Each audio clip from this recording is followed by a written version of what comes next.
我们这一节焦点要带大家来看到，美国总统川普又生气了，但是他这一回生气的对象不是外人哦，是美国自家人。发生了什么事呢？我们先来看一段画面，看看川普到底在气什么。Mr. President, why wait for Congress to release the Epstein files? Why not just do it now? You know, it's not the question that I mind, it's your attitude. I think you are a terrible reporter. I'll tell you something. Yes, so why not just sign it now? I think the license should be taken away from ABC because your news is so fake and it's so wrong. And we have a great commissioner, the chairman.好，就是 ABC 记者的提问呢，直接让川普很不满，因为他问到的就是关于爱普斯坦这个问题。那其实这个画面大家会觉得好像有一点熟悉，因为之前川普在空军1号上面，当时也有记者对他提问哦。您来看到这位记者，女记者为他提问也是关于爱普斯坦案。但是呢，您看到川普非常的凶狠，他直接用食指指着对方骂说 quiet， 甚至说对方是小猪。所以大家可以看得出，其实川普对于这件事情是非常非常在意的，所以他反应这么激烈。那在参众议院呢，其实共和党议员现在也不挺自家人，不挺川普了，要求司法部公开档案，因为是用压倒性的票数表决通过，这就让川普他的民调是直接受到冲击。我们来看到路透社11月14号到17号的民调。我们来看到川普他的支持率是再度滑落，目前就只剩下38%。其实这个数据呢是他第2任期以来的新低。这其实现在已经受到一个讯号，包含对川普、对共和党而言，大家说这个民调就是一个红色警报。那川普的民调呢，就任的时候是最高峰，那接着就一路下滑。苑老师，你来看，川普明明就一直宣称说，这个关税政策要让美国经济史上最好，美国再次伟大，但民众怎么没有感？关税的政策的话呢，目前为止，大家想到关税乱加关税的结果，什么都加，连牛肉啊、香蕉啊什么都加，那当然会物价膨胀嘛，对不对？就是说是这物价膨胀的话呢，当然是东西就变贵嘛，钱毛了，这个就是物价膨胀。但是的话呢，这里面有趣的现象是，川普的民调下滑的话，跟他个人的信赖感是有关系的。我跟你讲到爱普斯坦的这个案件呢，我其实莫名其妙的兴奋起来，因为呢这件事情其实讲起来非常特别哈。首先第一个的话呢，我看到美国参众两院投票从来没有在11月16号投票的时候众院427票对1票反对然后呢，就是说所有全部的就一共就428人嘛。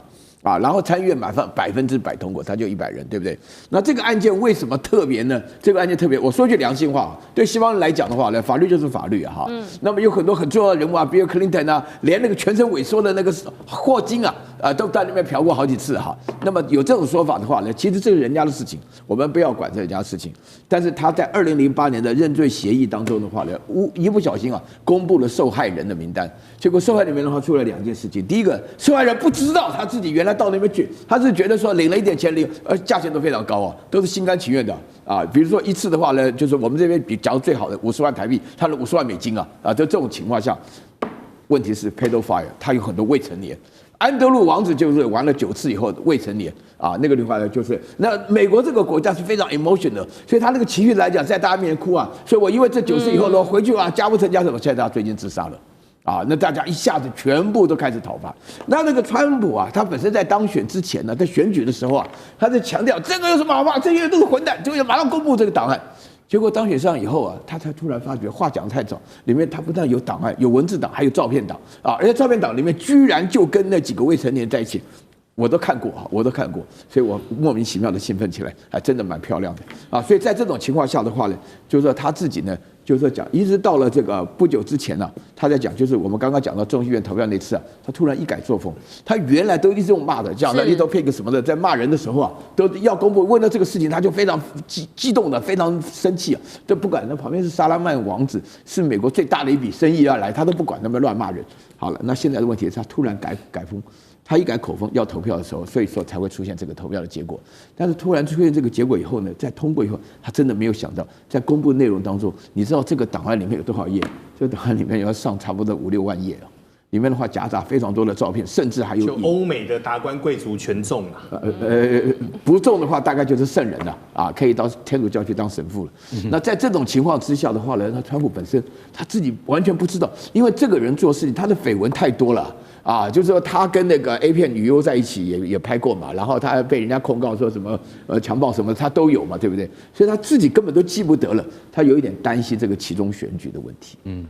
确实，因为现在民调看起来真的是蛮惨，大家说快跌破谷底了。但最大的原因呢，为什么美国民众这么不满？大家说回来，包含了物价跟通膨，就是美国民众觉得说太痛苦了。但是川普好像跟大家没有共感。你看到他17号的发言，他是说现在物价正在下降，美国处在黄金时代。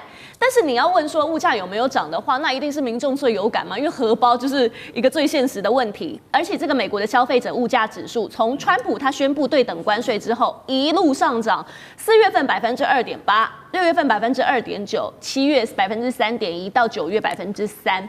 跟民众息息相关的，像是很多人每天一定要喝的咖啡，一年来涨了19%。那碎牛肉涨了13%，牛排大家很喜欢吃，这价格也是涨了17%。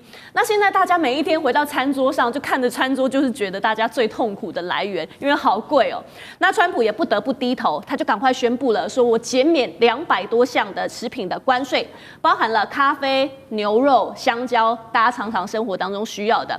那另外一方面，他也宣布说，明年6月之前要发每个人$2000的现金补贴。但是敏宽哥，你来看，这真的有办法熄灭美国人的怒火吗？这段议题我分成3个地方来跟各位做讨论哦。第一个，川普在总统选举的时候是势如破竹，所以目前总统是强势的一个总统，包括了众议院，包括了参议院，也是强势的众议院跟参议院。但最近美国做了一个前期测试，美国前期测试当中，共和党突然间慌了，为什么呢？目前包括了 New York City、New Jersey 跟 Virginia， 这2州是选州长，纽泽西跟维吉尼亚是选州长，纽约是选市长，共和党全败。警讯呢？那全败该要怎么办？所以呢，后面哇，你可以发现川普很气啊，一下子什么第4次谈晶片啊，台湾把晶片生意被抢光光啊，等等，巴拉巴拉巴拉，地图炮开始开哈。那开完之后，现在的美国的麻烦是什么呢？来跟各位谈谈。我最近我太太上个礼拜刚从美国出差回来。出差回来就说：“哎，台湾真是宝地呀！”那为什么台湾真是宝地呢？因为你拿到那个账单不是最终账单，它的账单它有本金，它有税负，然后它还有什么呢？它有 tip 就是服务哦，服务你还可以自己勾。哇天哪，看到那个服务我都疯了，有10%，有20%，有35%，所以就堆叠上去。那堆叠上去完之后呢，我太太跟我说，普通时候省吃俭用，为什么呢？美国说随便吃一个大麦克，现在哦。大概要20块到21块美金，折合台币600。哇！然后呢，普通时候就赶快去超市买东西回来吃。那吃完之后呢，可是因为他去开会嘛，去那个大型会议的时候，当天就大家也就穿着礼服，然后就进去了。进去完之后看那个牛排的价格，他就说牛排是还可以吃啦，不错啦。可是看到那个价格，原始 original 的价格170，还没加税，所以呢。这个就是现在美国的一个状况哦，所以美国现在的人呢就开始省吃俭用。最近美国他们的网络商品跟电商商品，你知道什么卖最好吗？厨房商品。美国过去人不煮饭，现在很多美国人不外食，不敢外食，开始学着煮饭，他们就开始学着煮饭了。好，这也是另外一个问题哦。可是问题呢，最后我们要谈论到第3个部分了。第3个部分就是说关税。那关税是怎么玩的呢？可能很多人不太了解哦。关税就是中间商先带电。我是卖方，10是买方，我们2266看怎么谈，但是我付一点，你付一点。可是羊毛出在羊身上，天下没有白吃的午餐。用台湾话说，给这个做骨卡骨来吧，都会痛，还是会痛，所以最终一定会回到最终的消费者。那最终的消费者现在来看。牛肉也涨，牛排也涨，各式各样都在涨。可是美国其实有一件事情在盖牌哦。美国为什么最近股市在跌？为什么最近的外资开始在高档获利？因为美国之前曾经说哦，那我们就把失业率跟 CPI 把它盖牌好不好？总统可以讲这种话哎。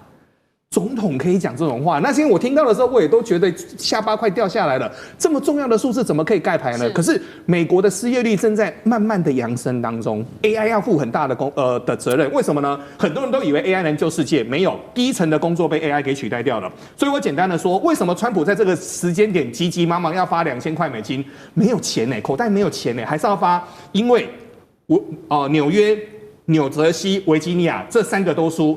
川普知道他问题大了，但发这个2000块真的可以救他的民调吗？要先有钱，要先有钱。 2000万元只能吃3次牛排啊，真的700块钱差不多，2000块只是暂时的。是一对夫妻也不带小孩。是，就你来看，现在美国物价跟经济，当地的民众真的是很不满嘛。那刚刚也提到，包含说接下来会有期中选举的压力。那川普接下来关税会不会逆转？会不会低头？他说那个敏宽说，现在吃一个大麦克可能要600块台币啊。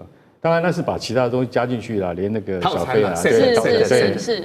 但是去年同期的时候，一个大麦克大概只有现在价钱的大概90%不到了哈，所以人民就会觉得说，连麦当劳都加钱了，你知道，川普现在害怕到干嘛？你知道吗？因为他知道啊，看敏宽讲的，维吉尼亚大败，然后州长都被人家端去了，好，他现在最新的他在那个推特上的他的那个广告是什么？他说：“我告诉你，我是炸薯条出来的总统，我跟你们是最接近的，所以不用担心。我跟你讲，通膨会慢慢下降的。我们现在美国几乎没有什么通膨，乱讲。美国通膨已经节节上升了，就是现在老百姓最怕的就是通膨。为什么？因为什么东西都变贵了嘛。不是，就是说他现在讲，我说我14号签署行政命令，200项商品，我跟你讲，我现在就是这个关税下降，对不对？200项。”咖啡、香蕉啊、牛肉啊等等，还有一些家用品。然后，可是老百姓说不，我们不是只有这样而已呢。不是说你今天把进口商品下降了关税，老百姓的那个压力就会变少，而是保险费一样贵。对，我们讲了几次保险费，尤其保险在美国的社会中，它是最严重的一个问题，因为人人需要保险，不然你就像游民一样被丢在路旁，你不敢看医生。因为你看不起，你根本看不起，你有什么身上，你也觉得说你真的要去看医生，我跟你讲，你不敢去动用那个保险费，因为太贵了，所以你必须要什么？必须要有，就是说有相应的保障，你才敢去看医生嘛。那现在保险费已经贵到这种地步，很多家庭都已经说我们不买保险了，为什么？太贵，我们支应不起。如果今天你订立了这样的契约以后，明年更贵，所以他们认为说他们不应该再去买这些保险公司，因为保险公司都是吃人的嘛。所以现在我觉得川普他没有想到真正的问题，$2000的补助6万台币，我告诉你，6万台币在台北过不了1个月，这是不是事实？是事实。所以大家就晓得说，川普他现在急了，他也知道他民调掉了，现在支持率只剩下38%。但是在这种情况底下，如果通膨还是不能够被控制的话，也就是关税战继续打下去的话，苦的还是美国的老百姓，而不是政治人物。政治人物根本感受不到民生的疾苦，这就是美国中产阶级他们现在最忌惮的，也是最厌恶的，就是说你们在高高在上的人根本不晓得我们的痛苦，然后我们现在就要靠食物券在过日子，这种情况，然后到政府现在才刚刚开始开门，对不对？能不能够补足他们以前的损失？我觉得很难呐。所以川普他的民调，我认为会继续掉。是好，更多精彩内容稍微休息一下，马上回来。地缘政治、内中之争、战略价值、强权崛起、小国生存，现在与未来洞悉事件走向，掌握世